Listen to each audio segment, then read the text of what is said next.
Hello friends, welcome back to our channel. எல்லோரும் எப்படி இருக்கிறீங்க? நல்லா இருக்கிறீங்கன்னு நம்புகிறேன். இன்றைக்கி நம்ம வீடியோவில் முத்தான 3 டிப்ஸ் தான் பார்க்க போகிறோங்க. இந்த முத்தான 3 சமையல் குறிப்புகளும் இல்லத்தரசிகள் எல்லாருக்கும் ரொம்ப ரொம்ப பயனுள்ளதாக இருக்கும்னு நம்புகிறேன். நம்ம சேனலில் ஏற்கனவே நிறைய கிச்சன் டிப்ஸ் வீடியோஸ் போட்டிருக்கேன். டைம் இருந்தால் போய் பாருங்கள். இன்றைக்கி வீடியோக்குள்ளே போகலாம் வாங்க. முதல்ல டிப் நம்பர் 1 என்னன்னு பார்க்கலாம். நம்ம எல்லாருமே குக்கரில் சாதம் வைப்போம். இருந்தாலுமே நிறைய பேர் பாத்திரத்தில் சாதம் வைக்கிறோம், வடித்து எடுக்கிறோம். அந்த மாதிரி டைமில் இந்த மாதிரி பொங்கி வழிஞ்சு பாத்திரத்தோட ஓரங்களிலையும் ஸ்டவ்வையும் அது ரொம்ப அசிங்கப்படுத்திடும். இதை எப்படி அவாய்ட் பண்ணுறது அப்படின்னு தான் பார்க்க போகிறோம். இப்போ பாத்திரத்தில் நம்ம அரிசி வேக வைக்கட்டும், இல்லைன்னா பருப்பு வேக வைக்கும் பொழுதும் சரி, இந்த மாதிரி பொங்கி வரும். அந்த டைமில் நம்ம ஒரு கரண்டியை எடுத்து, நம்ம குழம்புகள்லாம் கலக்கிறதுக்கு யூஸ் பண்ணுற கரண்டியை எடுத்து உள்ளார போட்டுக்கலாங்க. இந்த மாதிரி போட்டு வைக்கும் பொழுது அது பொங்கி வழியாது. அதே சமயத்தில் நம்ம இந்த மாதிரி கரண்டியை மேலால் கூட வச்சுக்கலாம். இல்லைன்னா பாத்திரம் எல்லாமே ஓரங்களில் அந்த பொங்கி வழிஞ்சிடும். அந்த கஞ்சி தண்ணி மாதிரி இருக்கிறதுனால அது ஒரு மாதிரி பிசுப்பாக ஆகிடுங்க. இப்போ கரண்டி இந்த மாதிரி வச்சுக்கலாம் மேலால். இப்போ பால் பொங்க வைக்கும் பொழுதும் கூட நீங்கள் ஒரு ஸ்பூனை, பெரிய ஸ்பூனை அப்படியே உள்ள பாதியில் போட்டு வச்சிங்கன்னா பால் பொங்கி வழியாது. இந்த மாதிரி போட்டு வச்சிங்கன்னா. அதே மாதிரி நம்மள்கிட்ட இருக்கிற உட்டன் கிளிப்ஸ் உங்கள்கிட்ட இல்லைன்னாலும் பரவாயில்ல, நான் இன்னொரு மெத்தட் சொல்கிறேன். இந்த உட்டன் கிளிப்ஸை இந்த மாதிரி மூடியில் போட்டு மூடி வச்சாலும் கொஞ்சம் கேப் இருக்குது இல்லைங்களா, அதனால் பொங்கி வழியாது. உட்டன் கிளிப்ஸ் இல்லைனாலும் நான் ஏற்கனவே சொன்ன மாதிரி மேலால் அந்த கரண்டியை வச்சுட்டு, நான் உட்டன் ஸ்பூன் வச்சுருக்கேன் இல்லைங்களா, அது மாதிரி நீங்கள் சட்டுவம் இருக்கும், நம்ம தோசையெல்லாம் திருப்போம் இல்லைங்களா, அந்த சட்டுவத்தை வச்சு அதுக்கு மேலே மூடினாலும் அந்த கேப் இருக்கிறதுனால அது பொங்கி வழியாது. அடுத்தது டிப் நம்பர் 2 என்னன்னு பார்க்கலாம். நம்ம வீட்டில் குட்டீஸ் எல்லாருக்குமே இட்லி தோசை அப்படின்னா டெய்லியும் இட்லி தோசையா அப்படின்னு கேட்டு சாப்பிட அடம் பிடிப்பாங்க. நீங்கள் இந்த மாதிரி செஞ்சு கொடுத்து பாருங்கள். ஒரு கடாயில் கொஞ்சமாக எண்ணெய் விட்டுருக்கிறேன். எண்ணெய் சூடானது கொஞ்சமாக கடுகு சேர்த்துக்கலாம். கடுகு நல்லா பொரிஞ்ச உடனே இதோட உளுத்தம்பருப்பு சேர்த்துருக்குறேன். கொஞ்சமாக பச்சை மிளகாய் கட் பண்ணி சேர்த்துருக்குறேன். நல்லா பொடியாக கட் பண்ணி சேர்த்துருக்குறேன். உங்கள் குட்டீஸுக்கு வேண்டாம் அப்படின்னா நீங்கள் விதையெல்லாம் எடுத்துகிட்டு கொஞ்சமாக சேர்த்துக்கோங்க. இதோட கருவேப்பிலை நல்லா பொடியாக கட் பண்ணி சேர்த்துருக்குறேன். நீங்கள் வேணும்னா கடலைப்பருப்பு கூட சேர்த்துக்கலாம்.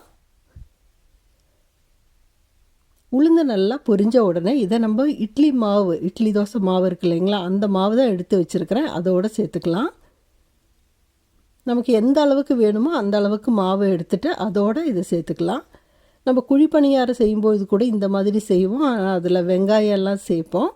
நான் இன்றைக்கி வெங்காயம் சேர்க்கல. நீங்கள் வேணும்னாலும் வெங்காயம், கொஞ்சமாக கேரட் துருவி அது எல்லாமே சேர்த்துக்கலாம். ரொம்ப டேஸ்ட்டாக இருக்கும். இந்த மாவில் நான் உப்பு சேர்க்காததுனால உப்பு சேர்த்துருக்குறேன். நீங்கள் ஏற்கனவே உப்பு சேர்த்த இட்லி தோசை மாவாக இருந்ததுன்னா அப்படியே எடுத்துக்கலாம். இப்போ இதை நல்லா கலந்து விட்டுக்கலாங்க. நான் இன்றைக்கி ஒரு ஆப்பச்சட்டி எடுத்துருக்குறேன். அதில் லேசாக எண்ணெய் தடவி விட்டுக்கிறேன் அடியில். நீங்கள் வடைச்சட்டி இருந்தாலும் எடுத்துக்கலாம். உங்கள்கிட்ட வடைச்சட்டியும் இல்லை, ஆப்பச்சட்டியும் இல்லை, அந்த மாதிரி நேரங்களில் தோசைக்கல்லில் கூட ஊற்றிக்கலாம். பாருங்கள், ஒரு 1லேருந்து 1.5 கரண்டி மாவு ஊற்றிக்கலாம். உங்கள் கரண்டி அளவை பொறுத்து. நீங்கள் தோசைக்கல்லில் ஊற்றுறீங்க அப்படின்னா தோசை தேய்க்கிற மாதிரி தேய்க்க வேண்டாம், அப்படியே ஊற்றிட்டு விட்டுருங்க. இப்போ இதை மூடி வச்சிடலாம். ஒரு 3 நிமிஷம் கழித்து ஓப்பன் பண்ணுறோம். மிதமான தீயில் தான் வச்சுருக்கிறேன். இப்போ இதை லேசாக திருப்பி போட்டுக்கலாம். பாருங்கள், அடிப்பக்கம் நல்லா வெந்திருக்குது. இப்போ ஒரு 2 நிமிஷத்தில் இதையும் திருப்பி போட்டுடலாம். அந்த மேல் பகுதி போட்டோம் இல்லைங்களா, அதுவும் நல்லா வெந்திருக்குது. பாருங்கள், சூப்பராக ஒரு டிஃப்ரெண்ட்டான ரெசிபியாக இருக்குது. நீங்களும் இதே மாதிரி பண்ணி கொடுங்க. குட்டீஸ் நல்லா விரும்பி சாப்பிடுவாங்க. அடுத்தது டிப் நம்பர் 3 என்னன்னு பார்க்கலாம். நிறைய பேர் கேட்டிருந்தாங்க, எப்படி நீங்கள் பாசிப்பயிரெல்லாம் ஸ்ப்ரவுட் பண்ணுறீங்க அப்படின்னு. அதுக்காக தான் இந்த வீடியோ. நான் இந்த வீடியோவில் பாசிப்பயிறு, தட்டைப்பயிறு, சுண்டல், கருப்பு சுண்டல் இருக்குது இல்லைங்களா, அது 3ஐயும் செஞ்சு காமிச்சிருக்கிறேன். அந்த 3யுமே வந்து நான் நல்லா கழுவிட்டு 8 மணி நேரத்துக்கு ஊற வச்சுருந்தேன். ஊற வச்சதை நல்லா அதுக்கப்புறம் 8 மணி நேரம் கழித்து தண்ணியை நல்லா வடிச்சிட்டு நம்ம ஜூஸ் எல்லாத்துக்கும் யூஸ் பண்ணுறோம் இல்லைங்களா ஸ்ட்ரெயினர், அந்த ஸ்ட்ரெயினரில் போட்டு இந்த மாதிரி மூடி வச்சுக்கிட்டேன். நீங்கள் துணி காட்டன் துணி இருந்ததுன்னா காட்டன் துணியில் கூட தண்ணியில் நல்லா நனைச்சிட்டு நல்லா புழிஞ்சிட்டு இது இப்படியே ஊற வச்சதை போட்டுக்கலாம். இப்போ நம்ம ஒரு நாள் கழித்து பார்த்தோம் அப்படின்னா நம்ம நைட்டு ஊற வச்சு காலையில் தண்ணி வடித்து இந்த மாதிரி மூடி வச்சிடுறோம். ஈவினிங் நம்ம அதை எடுத்து பார்த்தோம், இல்லைன்னா அடுத்த நாள் காலையில் எடுத்து பார்த்தோன்னாலே தெரியும் லேசாக இந்த மாதிரி ஸ்ப்ரவுட்டெல்லாம் வந்திருக்கும். பாருங்கள், பாசிப்பயிரில் சீக்கிரமே வந்துடும். தட்டைப்பயிறு பாசிப்பயிரை விட கொஞ்சம் டைம் எடுக்கும், ஒரு 2லேருந்து 3 மணி நேரம் எக்ஸ்ட்ராவே எடுக்கும்னு சொல்லலாம். ஆனால் நம்ம சுண்டல் வந்து இன்னும் கொஞ்சம் ஜாஸ்தி டைம் எடுக்கும், ஒரு 5லேருந்து 6 மணி நேரம் எக்ஸ்ட்ரா எடுக்கும் அந்த ஃபஸ்ட்டு லேஸாக அந்த ஸ்ப்ரவுட் வர்றதுக்கே. ஊற வைக்கும்பொழுது பச்சை தண்ணியிலே ஊற வச்சுக்கோங்க, நல்லா கழுவிட்டு ஊற வைங்க. அந்த தண்ணி அளவாக இருக்கிற மாதிரி ஊற வச்சுக்கோங்க, அப்போ அந்த தண்ணியும் ரொம்ப வேஸ்ட் ஆகாது உங்களுக்கு. நீங்கள் துணியில் கட்டி வச்சிங்கனாலும் நல்லா துணியை டைட்டாக கட்டி வச்சிட்டிங்க அப்படின்னா பிரித்து பார்க்கும்பொழுது நல்லா அந்த ஸ்ப்ரவுட்ஸ் வந்திருக்கும். இல்லை இந்த மாதிரி கூட நம்ம ஜல்லடல் அப்படியே வச்சுக்கலாம். இல்லை நீங்கள் வந்து சாதாரணமாக ஒரு பாத்திரத்தில், இல்லைன்னா நம்ம தக்காளி கூடையெல்லாம் பிளாஸ்டிக்கில் வச்சுருப்போம் இல்லைங்களா, அந்த மாதிரி கூடைகளில் கூட போட்டு வச்சுக்கலாம்.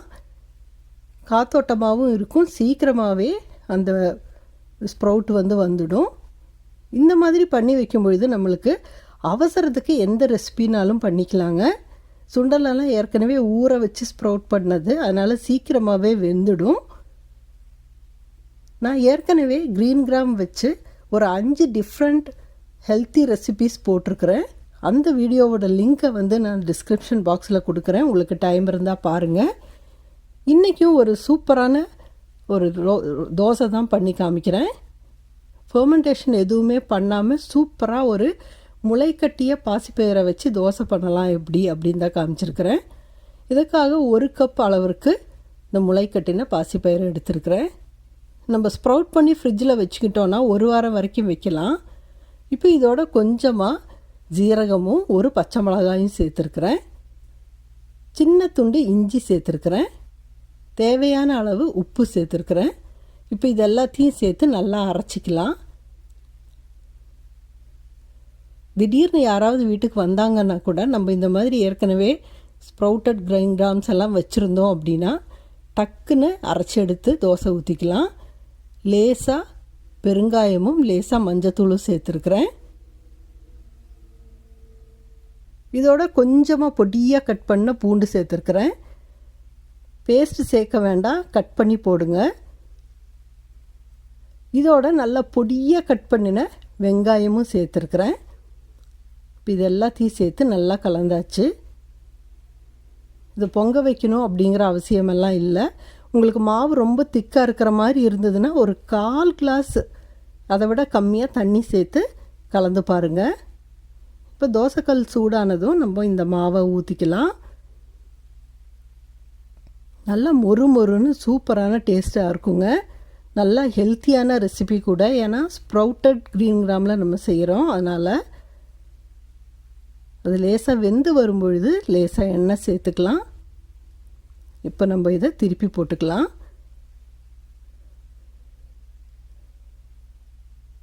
ரொம்ப ஹெல்த்தியான தோசை, ஈஸியான தோசைங்க. டயபெட்டிக் பேஷண்ட்ஸுக்கெல்லாம் ரொம்ப ரொம்ப நல்லது இது. பாருங்கள், நல்லா மொறுன்னு சூப்பரான தோசை ரெடி ஆகிடுச்சு. இது தேங்காய் சட்னியோடு சாப்பிட்றதுக்கு ரொம்ப ரொம்ப டேஸ்ட்டாக இருக்குங்க. நீங்களும் இதே மாதிரி பண்ணி பாருங்கள். வெயிட் லாஸில் இருக்கிறவங்க கூட இந்த மாதிரி செஞ்சு சாப்பிடலாம். நீங்கள் எப்போவுமே வீக்கெண்டில் இந்த மாதிரி ஸ்ப்ரவுட் பண்ணி வச்சிட்டிங்க அப்படின்னா அந்த வீக்கில் நீங்கள் என்ன செய்யணுன்னாலும் உங்களுக்கு சீக்கிரமாக எடுத்து செஞ்சிடலாம், சீக்கிரமாகவும் வெந்துடும். இந்த டிப்ஸ் எல்லாமே, சமையல் குறிப்புகள் எல்லாமே உங்களுக்கு பயனுள்ளதாக இருக்கும் அப்படின்னு நம்புகிறேன். இந்த வீடியோ பிடிச்சிருந்ததுன்னா லைக் பண்ணுங்கள், கமெண்ட் பண்ணுங்கள், உங்கள் ஃப்ரெண்ட்ஸோட ஷேர் பண்ணிக்கோங்க. இது வரைக்கும் நம்ம சேனலை சப்ஸ்கிரைப் பண்ணாதவங்களாக இருந்தீங்கன்னா சப்ஸ்கிரைப் பண்ணி பக்கத்தில் பெல் ஐக்கானையும் அழுத்திக்கோங்க.